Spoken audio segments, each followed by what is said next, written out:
E aí, já parou para pensar como é que uma cultura consegue atravessar um oceano e mais de um século de história e mesmo assim continuar viva?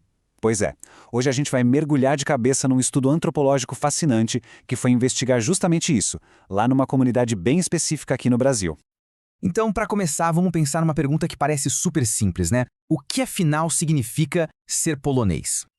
Agora, e se a gente pegar essa mesma pergunta e levar ela lá para o sul do Brasil? Aí a história começa a ficar bem mais interessante. É exatamente aí que o nosso papo de hoje se desenrola.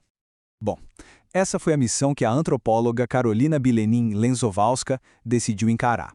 Ela arrumou as malas e veio para o Brasil com um objetivo muito claro: entender o dia a dia de uma comunidade de descendentes de poloneses, gerações e gerações depois que os primeiros antepassados pisaram aqui. A grande pergunta que guiava a pesquisa dela era essa: o que sobrou, sabe? Depois de tanto tempo, num continente completamente diferente, o que ainda dá para chamar de herança polonesa? Como é que uma cultura se adapta, se transforma para não morrer? E para a gente entender como essa comunidade é hoje, não tem jeito. A gente precisa voltar no tempo. Vamos lá para o século XIX, para um momento da história que ficou conhecido como a febre brasileira. Então, a maior parte dessa migração aconteceu ali num período bem curto, entre 1890 e 1891. E tem um detalhe muito curioso: eles não chegaram aqui com um passaporte polonês. Naquela época, a Polônia nem existia como um país independente no mapa. E os desafios não pararam por aí não. Décadas depois, já em 1938, uma lei do governo Vargas proibiu que eles falassem a própria língua em público. Imagina só, a cultura teve que se manter viva meio que na surdina. E quem vinha para o Brasil tinha um sonho bem diferente de quem ia, por exemplo, para os Estados Unidos. Para lá iam muitos homens jovens para trabalhar em fábrica, né? Já para cá vinham famílias inteiras. O sonho deles não era a cidade grande. Era continuar sendo agricultor, mas com uma grande diferença: ter a chance de ser dono da própria terra. Era o sonho da autonomia. A pesquisa da Carolina acabou levando ela para um lugar específico: Rio Claro do Sul, lá no Paraná. E, gente, ela descreve esse lugar como se fosse uma viagem no tempo. É como se a gente abrisse uma janela e olhasse direto para o século XIX. E a primeira coisa que salta aos olhos por lá é a arquitetura. Tenta imaginar isso. Casinhas de madeira, baixinhas, com aqueles telhados bem inclinados, sabe? Feitos para a neve escorregar. Só que lá nunca neva. E em volta o que tem? Palmeiras. É a memória da Europa construída em pleno cenário tropical brasileiro. É incrível. E na história que o pessoal conta de geração em geração, uma coisa é batata, sempre aparece: o tamanho do desafio que os antepassados enfrentaram. A frase que ela mais ouviu foi essa: aqui não tinha nada, só mato. Pensa só, eles tiveram que construir um mundo inteirinho a partir do zero. E essa coisa de preservar o passado tá nos detalhes mais simples, sabe? Até para fazer uma visita na casa de um vizinho, existe todo um ritual. Não é só chegar e ir entrando. Tem um jeito certo de fazer, um costume que passou de pai para filho e que você não vê em mais nenhum lugar do Brasil. É muito único. Bom, e é aqui que a coisa fica ainda mais fascinante.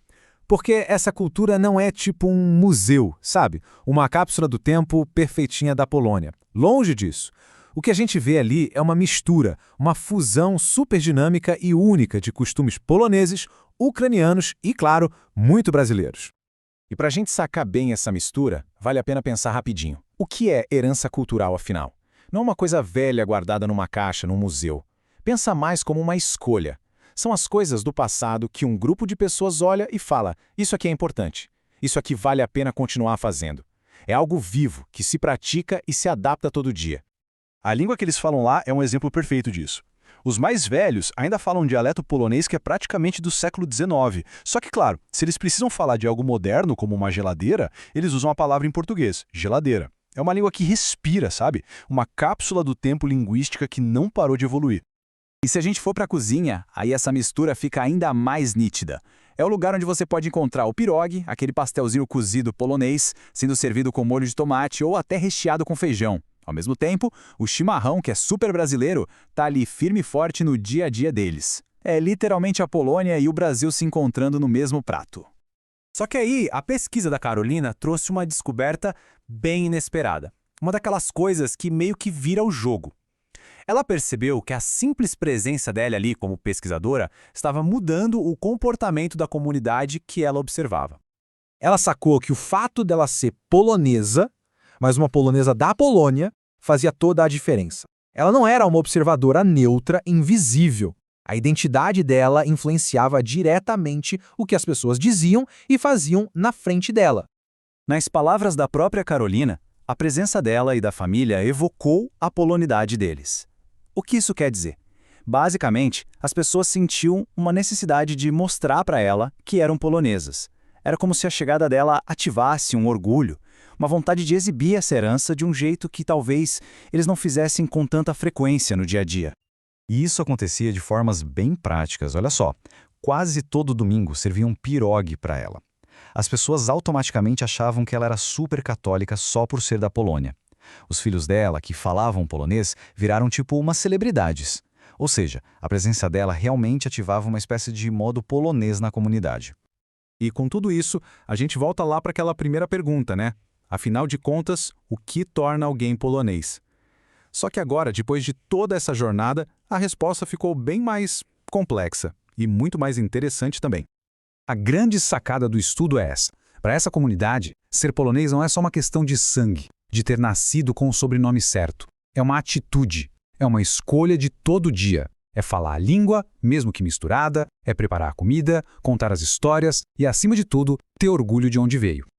E no final das contas, a própria antropóloga termina com uma provocação que desmonta qualquer ideia simples de identidade. Ela se questiona, será que eu, que nasci na Polônia, sou mais polonesa do que um descendente de quarta geração que vive e respira essa cultura todos os dias aqui no Brasil? É uma pergunta poderosa, né? E que não tem resposta fácil. Fica aí a reflexão sobre o que realmente significa pertencer